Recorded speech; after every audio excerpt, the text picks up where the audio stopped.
지난 시간에 하나님이 이스라엘의 왕을 세우실 때 어디에 주목하는지 함께 나누었습니다. 초대 왕이었던 사울 왕을 세울 때 여러분 이스라엘 백성들을 다 모으고 제비를 뽑아서 왕을 세웠는데요. 제비 뽑힌 끝에 이제 사울이 뽑히게 되었죠. 근데 사울이 그때 어디에 숨어 있었을까요? 사울이 진보다리 속에 숨어 있었습니다.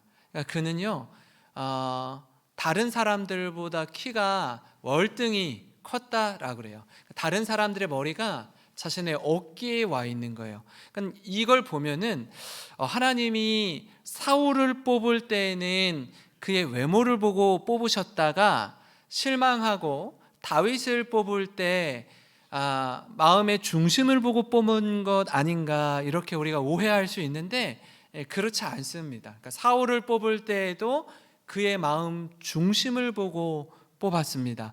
왜 그렇죠? 그 진보다리 속에 숨어있던 사울이 이렇게 말하는 거예요. 저는요 이스라엘의 왕으로 세움을 받기에는 자격 미달인 사람입니다. 많이 부족한 사람입니다. 저는 이스라엘의 12지파 가운데 막내 지파인 베냐민 지파에 속해 있고 우리 가문은 그 지파 가운데서도 미약한 가문에 속한 지파입니다. 그가 이렇게 얘기하는 거예요. 다윗을 뽑을 때 하나님이 중심을 보시고 뽑았다라고 하니까 그러면 사울과 달리 그의 외적인 모습이 좀 부족했던 것 아닐까 하고 우리가 상상할 수 있는데 또 그렇지도 않은 거예요. 다윗을 보니 그의 용모가 빼어나고 눈이 붉고 아름다웠다라고 말씀하고 있습니다. 그러니까 처음부터 끝까지 하나님은 늘 언제나 사람의 마음, 사람의 중심을 보고 보신다라고 성경이 말씀하고 있습니다.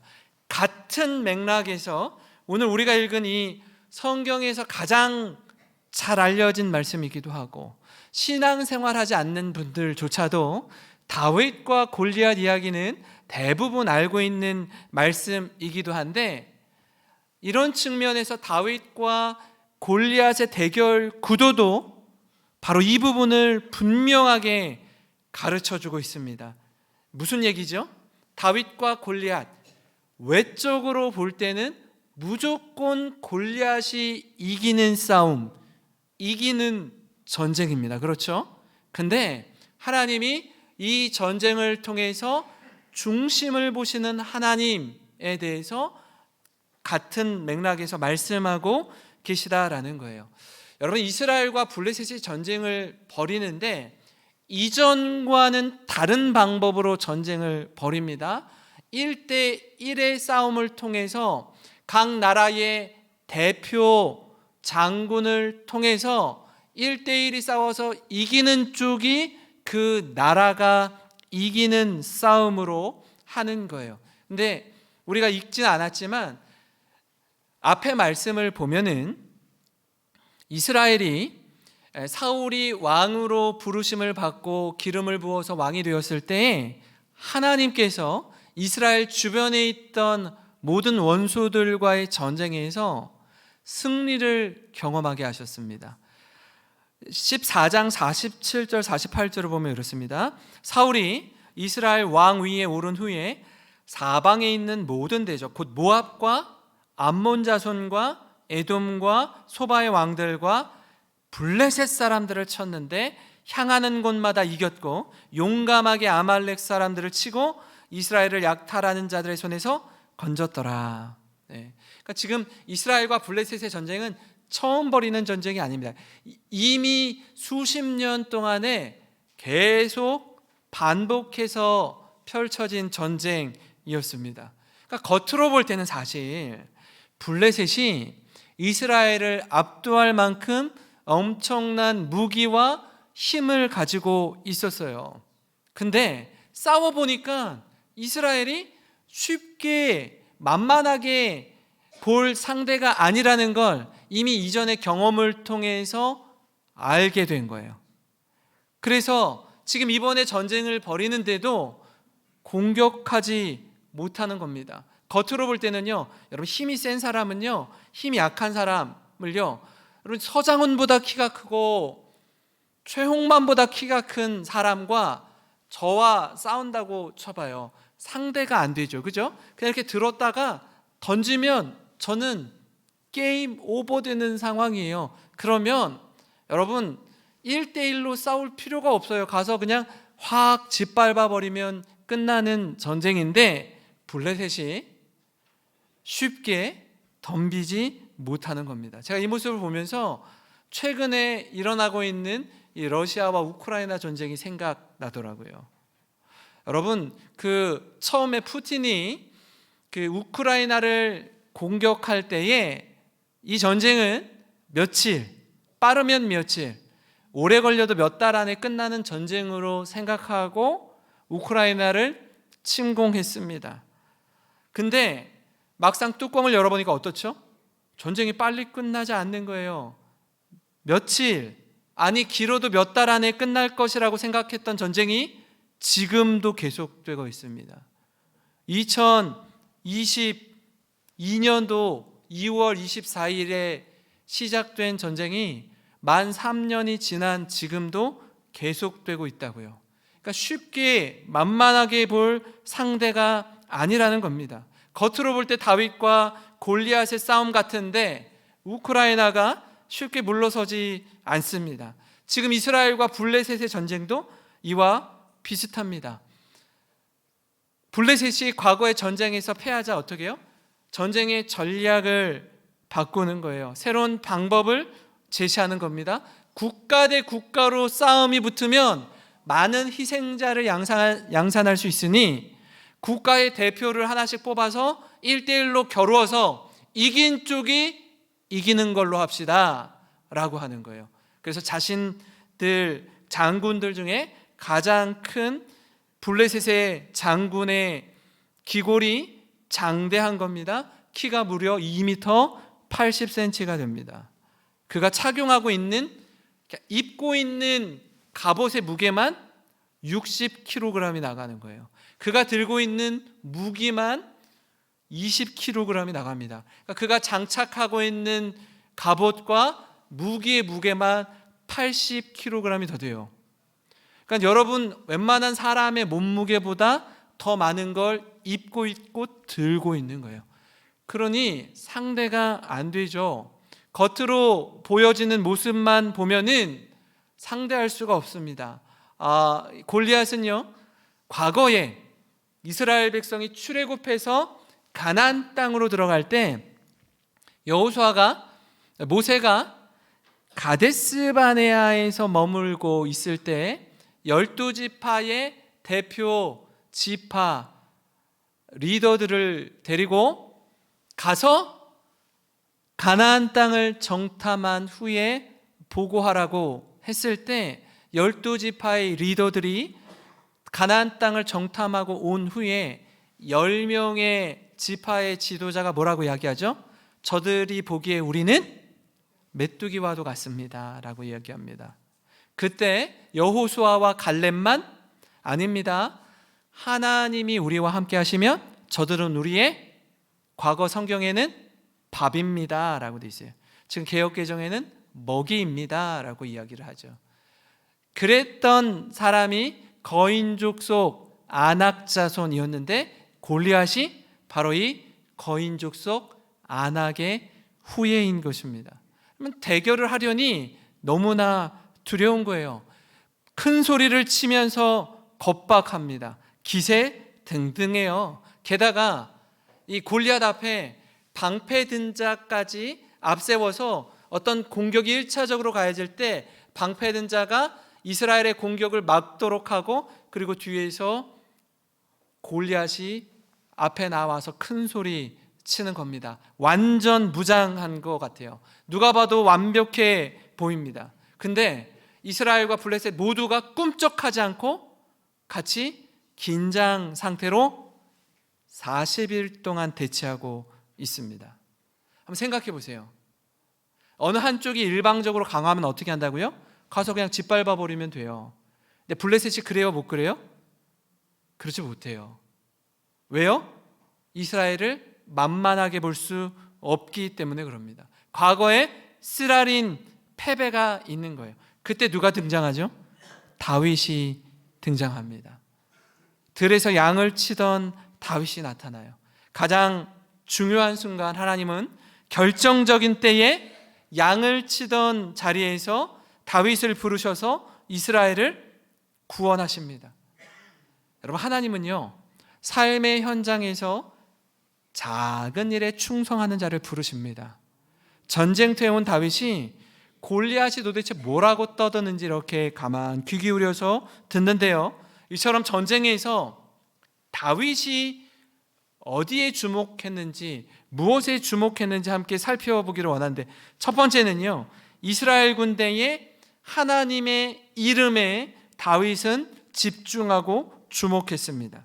그러니까 이스라엘 백성들은 골리앗의 키와 엄청난 무기를 보고 두려움에 사로잡혀 있었습니다. 앞에 골리앗이 나와서 여러분 40일을 아침 저녁으로 큰 소리 치면서 이스라엘 백성들을 겁박할 때에 저들은 계속 위축되는 거예요. 그게 골리앗을 비롯한 블레셋이 원하는 바이기도 하죠. 사기를 꺾어버리는 거예요. 전쟁하기 전에 저들의 마음을 물녹듯이 녹게 만드는 겁니다. 사단이 우리를 공격할 때도 마찬가지예요. 여러분, 큰 소리치고 겁박해서 우리의 마음을 위축되게 만드는 거예요. 모욕하는 이스라엘을 모욕하는 골리앗의 이야기를 듣는 겁니다. 근데 이때 다윗이 어떻게 하죠? 다윗은 골리앗의 키, 그가 가지고 있는 무기, 그가 입고 있는 갑옷에 주목하지 않았어요. 그가 하는 말에 주목했어요. 말을 하는데 무슨 말을 하죠? 이스라엘 백성을 조롱하고 무시하고 이스라엘 군대의 하나님을 모욕하는 말에 집중했어요. 거기에 거룩한 분노가 일어나는 것입니다. 그러니까 다시 말해서 여러분 보세요. 이스라엘 백성들이 골리앗을 보는 관점과 다윗이 골리앗을 보는 관점이 다른 거예요. 여러분은 무엇에 집중하고 계세요? 어디에 집중하고 계세요? 이 말씀을 묵상하면서 다윗의 다른 안목에 주목했습니다. 다윗이 바라보는 관점이 얼마나 다른지 느껴지는 겁니다. 34절부터 36절을 보면 이렇습니다. 다윗이 사울에게 말하되 주의 종이 아버지의 양을 지킬 때에 사자나 곰이 와서 양떼에게 새끼를 물어가면 내가 따라가서 그것을 치고 그 입에서 새끼를 건져내었고 그것이 일어나 나를 해하고자 하면 내가 그 수염을 잡고 그것을 쳐 죽였나이다. 주의 종이 사자와 곰도 쳤은즉 살아계신 하나님의 군대를 모욕한 이 할례받지 않은 블레셋 사람이리까 그가 그 짐승의 하나와 같이 되리이다. 여러분, 사울 왕 앞에서 분연히 일어나 말하는 다윗의 모습을 한번 보세요. 이 이야기를 들으면 무작정 맹목적으로 사울에게 말하지 않습니다. 그가 머물러 있던 들에서 양을 치던 그 현장에서 함께 하신 하나님에 대해 담대히 전하는 거예요. 다윗은요, 참 목자였습니다. 아버지의 양떼를 지키기 위해 생명 걸고 사자와 곰을 쳤어요. 그리고 그가 사울 왕에게 고백하는 건 뭐냐면, 제가 들에서 양을 칠 때 사자와 곰을 무찌를 수 있었던 이유는 다름 아닌 하나님이 나와 함께 계셨기 때문에 가능한 일이었습니다. 주의 종이 사자와 곰도 쳤은즉 이 할례받지 않은 여호와의 군대를 모욕하는 사람을 나와 함께하는 하나님이 승리케 하실 것입니다 라고 담대히 선포하는 것입니다. 저는 이렇게 말하는 다윗을 생각하면요, 전율이 흐르는 거 아닙니까? 45절 말씀을 우리 한번 같이 읽어보겠습니다. 시작. 다윗이 블레셋 사람에게 이르되 너는 칼과 창과 단창으로 내게 나아오거니와 나는 만군의 여호와의 이름 곧 내가 모욕하는 이스라엘 군대에 하나님의 이름으로 내게 나아가노라. 아멘. 보세요. 블레셋의 골리앗은 뭘 의지하고 나오는 거예요? 칼과 창과 단창을 의지해서 다윗 앞에 섭니다. 다윗은 무엇을 의지하고 나아가는 거예요? 하나님. 하나님의 이름을 의지하고 나아가는 거예요. 여러분, 이 전쟁은 나라와 나라의 전쟁입니다. 그저 블레셋의 거인인 골리앗과 싸우다가 다윗이 목숨을 잃으면 그것으로 끝인 전쟁이 아니에요. 다윗이 지면 이스라엘이 지는 전쟁입니다. 국가 대표로 출전하는 전쟁이에요. 근데 이 전쟁에 사울 왕이 다윗이 출전하는 걸 허락하죠. 놀랍지 않아요? 청소년인 다윗에게 나라의 운명을 맡기는 거예요. 어린 다윗이 두려움에 사로잡혀 있는 왕인 사울을 이렇게 진정시킵니다. 저 오늘 말씀 중에 가장 중요한 키가, 가장 중요한 요지가 32절 말씀이라고 생각이 들거든요. 이렇습니다. 다윗이 사울에게 말하되 그로 말미암아 사람이 낙담하지 말 것이라. 주의 종이 가서 저 블레셋 사람과 싸우리이다. 지금 누가 누구에게 하는 말이에요? 다윗이 사울 왕에게 하는데 이렇게 말해요. 왕이시여, 그로 말미암아, 골리앗으로 말미암아 사람이 낙담하지 않으셔도 됩니다. 주의 종이 가서 저 블레셋 사람과 싸우겠습니다. 여러분, 이런 용기, 이런 확신이 도대체 어디서 나오는 건지 기가 막힙니다. 사랑하는 성도 여러분, 다윗은요 하나님의 마음에 합한 사람이었습니다. 바라기는 우리의 중심이 하나님 앞에서 바로 서고 주님을 위해서라면 기꺼이 헌신하는 우리 모든 영생에 속한 성도님 되시길 주님의 이름으로 축원합니다. 그런가 하면요, 여러분, 전쟁에서 다윗이 주목했던 것 다른 한 가지 뭐냐면 나와 함께 하시는 하나님에 주목했습니다. 다윗은 그의 평생에 함께 하시는 하나님을 온전히 신뢰했습니다. 그래서 그는 들판에서 양을 치고 있을 때, 목자의 심정으로 양을 지키고 있을 때, 내가 목자이지만 진짜 참된 목자이신 하나님이 나와 함께 하시는구나, 이걸 경험했어요. 그래서 사자와 곰의 발톱에서 자신이 승리할 수 있었던 이유, 나를 건지시는 하나님이 나와 함께 계셨기 때문에 제가 이긴 것인지, 제가 기술이 좋아서 힘이 장사여서 대단한 사람이어서 이긴 게 아닙니다 라고 이야기하는 거예요. 37절을 보실까요? 또 다윗이 이르되 여호와께서, 주어가 여호와예요. 여호와께서 나를 사자의 발톱과 곰의 발톱에서 건져내셨은즉 나를 이 블레셋 사람 손에서도 건져내시리이다. 누가 건져내신다는 거예요? 하나님이. 그 말을 하자 사울이 이렇게 대답합니다. 가라, 가라. 여호와께서 너와 함께 계시기를 원하노라. 골리앗 앞에서 어느 누구도 사울 왕에게 나와 왕이시여, 제가 저 할례 받지 않은 블레셋 사람 골리앗과 겨루어 보겠습니다 라고 말한 사람 한 사람도 없어요. 다 뒷걸음치고 있을 때에, 두려움에 사로잡혀 있는 그때에 다윗은 함께 하시는 하나님을 전적으로 의지하는 거예요. 그때 사울이 뭐라고 이야기한다고요? 가라, 한번 잘 싸워봐, 이게 아니에요. 여호와께서 너와 함께 하시기를 원하노라. 다윗이 고백했던 것처럼 내가 사자와 곰의 발톱에서 승리를 얻을 수 있었던 이유, 나와 함께 하시는 하나님으로 인해서 가능했습니다 라는 것을 고백하는 것처럼 사울도 승패가 다윗과 함께 하시는 하나님께 있다라는 걸 알고 있었어요. 그래서 이렇게 출전하게 되는 것입니다. 사울 역시 이 전쟁은 하나님께 속한 것임을 인정했습니다. 그렇게 다윗이 골리앗 앞에 서는 거예요. 보통 용기가 아니에요. 한번 생각해 보세요. 나라의 운명이 걸린 문제를 떠나서 싸우다가 내 목숨이 달아날 수도 있어요. 내 생명을 잃을 수도 있다고요.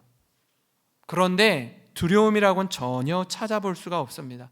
도리어 넘치는 자신감으로 골리앗 앞에 서는 거예요. 그리고 이렇게 말합니다. 45절에서 7절인데요. 같이 한번 읽어보겠습니다. 시작. 다윗이 블레셋 사람에게 이르되 너는 칼과 창과 단창으로 내게 나아오거니와 나는 만군의 여호와의 이름 곧 내가 모욕하는 이스라엘 군대의 하나님의 이름으로 내게 나아가노라. 오늘 여호와께서 너를 내 손에 넘기시리니 내가 너를 쳐서 내 목을 베고 블레셋 군대의 시체를 오늘 공중의 새와 땅의 들짐승에게 주어 온 땅으로 이스라엘의 하나님이 계신 줄 알게 하겠고 또 여호와의 구원하심이 칼과 창에 있지 아니함을 이 무리에게 알게 하리라. 전쟁은 여호와께 속한 것인즉 그가 너희를 우리 손에 넘기시리라. 아멘. 아멘. 이스라엘과 블레셋이 전열을 이루고 40일 동안 긴장 상태로 있는 이유가 뭡니까? 우열을 가리기 힘들 만큼 팽팽한 기싸움을 하고 있기 때문에 그래요. 전쟁에서 승산이 얼마나 될지 모르기 때문에 서로 긴장 상태의 대결 구도로 있는 겁니다. 근데 이 상황에서 한 소년이 뭐라고 이야기해요? 칼과 창과 단창으로 나오지만 그러나 나는 너희가 조롱하고 모욕하는 이스라엘 군대의 하나님의 이름으로 나아간다라고 얘기해요. 서로 믿고 의지하는 내용이 전혀 다른 거예요. 다윗은 무기가 아니라 내 배후에서 계시는 하나님을 의지하는 겁니다. 의지하는 거예요. 전쟁은 여호와께 속한 것임을 천명하는 것입니다. 여러분, 어떻게 이런 확신과 자신감을 가지고 골리앗 앞에 설 수 있습니까? 저는 이 모습 속에 작은 거인이었던 다윗을 봅니다. 여러분, 이 사진은요, 다윗이 골리앗의 머리를 벤 사진입니다. 다윗이 골리앗과 싸울 때에 뭘 들고 싸우죠? 그죠? 물맷돌을 가지고 나아가는 거예요. 물맷돌을 가지고 나와서 합니다. 그럼 지금 저기에 나오는 다윗이 들고 있는 칼은 뭐예요? 누구 칼이에요? 골리앗의 칼이에요. 골리앗의 칼로 목을 베어서 여러분 저걸 들고 예루살렘 문 앞에까지 가요. 누가 승리케 하는지 명확하게 보여주는 사진입니다. 세상은 우리를 압도하려고, 삼키려고, 물량으로, 힘으로, 스케일로 압도하는데 그 자리에서 나와 함께 하시는 하나님을 온전히 의지하는 겁니다. 그리고 분명하고 확신 있는 목소리로 하나님을 찬양합니다. 사랑하는 성도 여러분, 우리가 하나님이라면 이런 다윗의 모습을 볼 때 어떠시겠어요, 여러분? 우리가 하나님이라면 나의 이름을 가지고 엄청난 골리앗 앞에 나아가는 다윗의 모습을 보면 어떤 생각이 드시겠어요? 뭐든지 다 해주고 싶을 거예요. 반드시 승리하게 해주고 싶을 겁니다. 여러분, 그렇지 않습니까? 우리 자녀가 부모님을 믿고 세상의 거센 파도 앞에서 주눅들지 않고 믿음으로 도전하는 모습을 바라본다면 자랑스럽지 않겠습니까? 부모로서 우리가 때로는 해줄 역량과 힘이 없어서 그렇지 어떻게 해서든지 좀 우리 아이에게 좀 도와주고 싶은 마음이 들 겁니다. 아마 반려견을 키우는 분들이 좀 계시는 걸로 알고 있는데 산책을 할 때 목줄하고 이렇게 월명공원이나 음파호수공원을 이렇게 걷다 보면은 우리 강아지가 쪼만한데 이렇게 걷다 보면 또 이렇게 큰 강아지들을 목줄에 메고서 이렇게 개를 그렇게 다니는 분들이 있어요. 근데 우리 강아지가 어떻게 하죠? 엄청나게 큰 게 자기랑 비교가 안 되는데 하면서 막 엄청 지저대는 거예요. 막 내가 말이야 너와 한 번 뜰 수 있어 하고 막 해요. 엄청 웃기죠. 겁도 없이.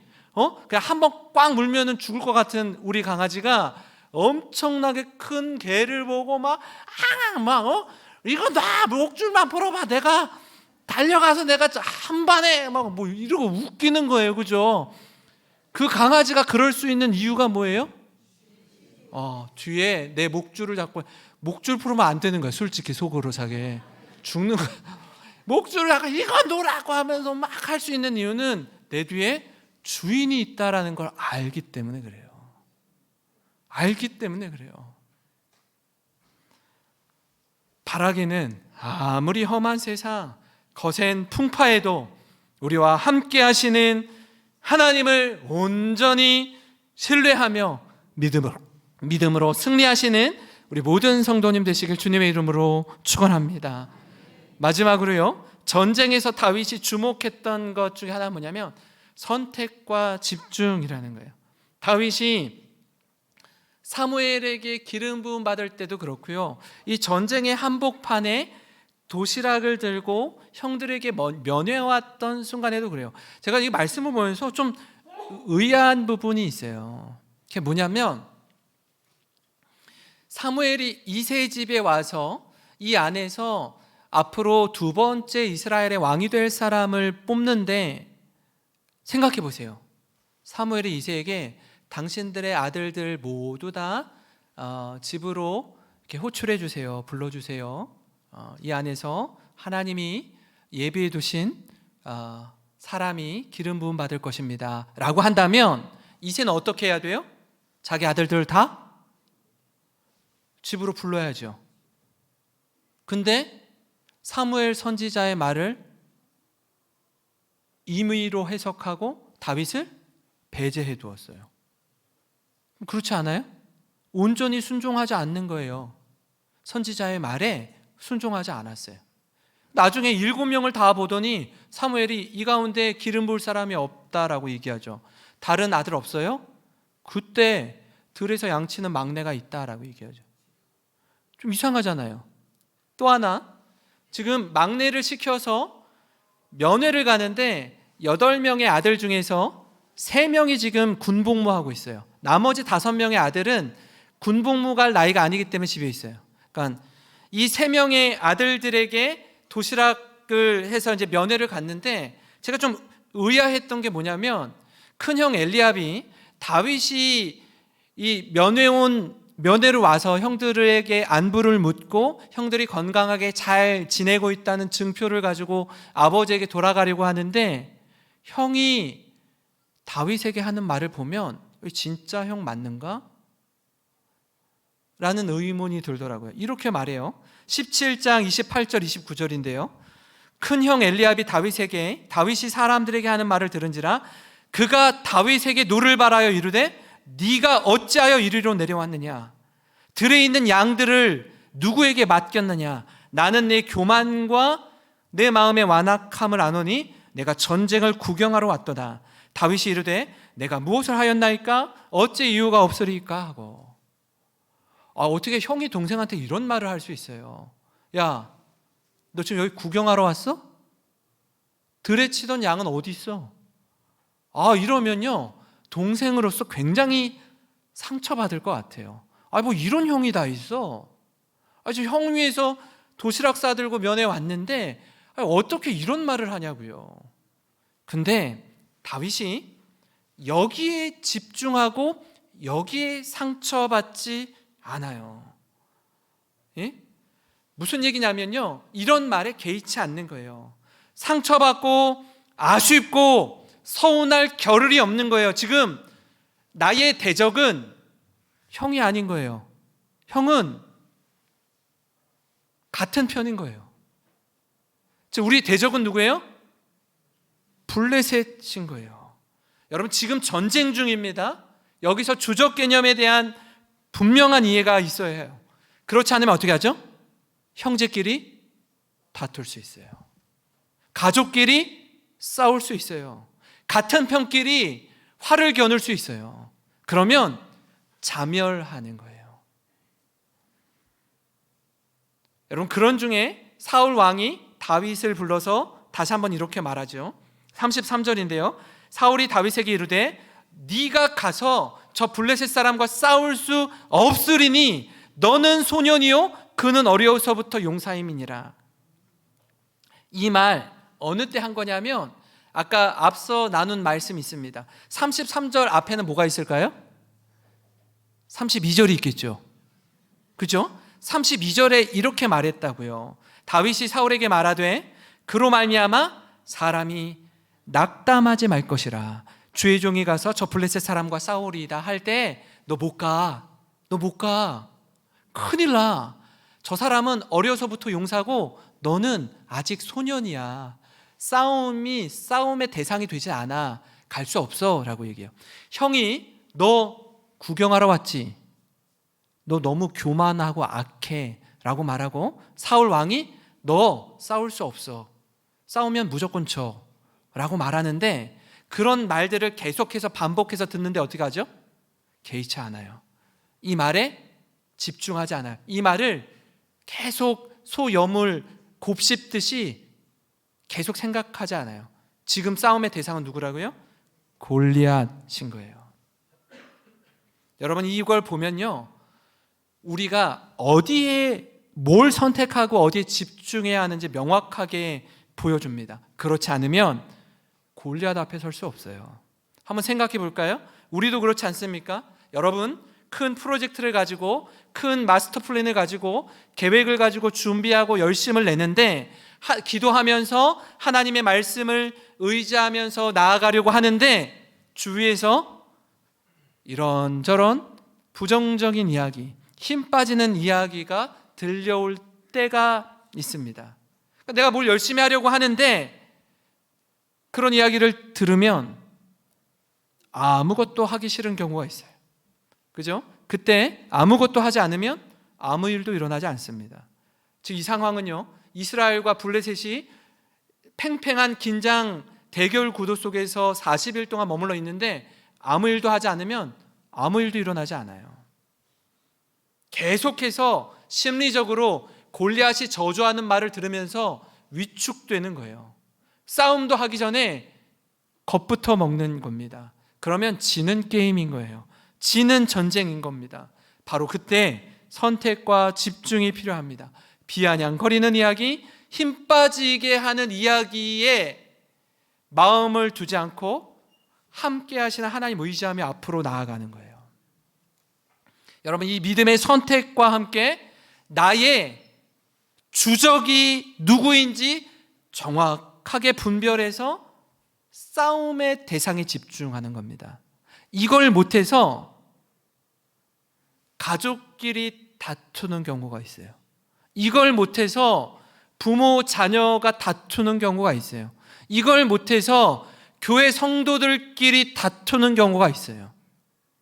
우리의 주적이 누구인지 모르기 때문에 그래요. 어디에 우리의 마음을 두어야 하는지 모르기 때문에 그렇습니다. 사랑하는 성도 여러분, 우리 인생이요 만만치 않습니다. 우리 주위에 뜻밖의 복병이 많이 있습니다. 뜻하지 않은 일들이 펼쳐질 때가 있어요. 복잡한 일이 얽히고 설켜서 우리 발목을 잡을 때가 있습니다. 바로 그때 나와 함께 하신 하나님, 승리를 주시는 하나님을 의지하며 하나님께 시선을 두고 하나님을 바라보고 하나님을 선택하고 적을 향해 담을 뛰어넘는 우리 모든 성도님 되시길 주님의 이름으로 축원합니다.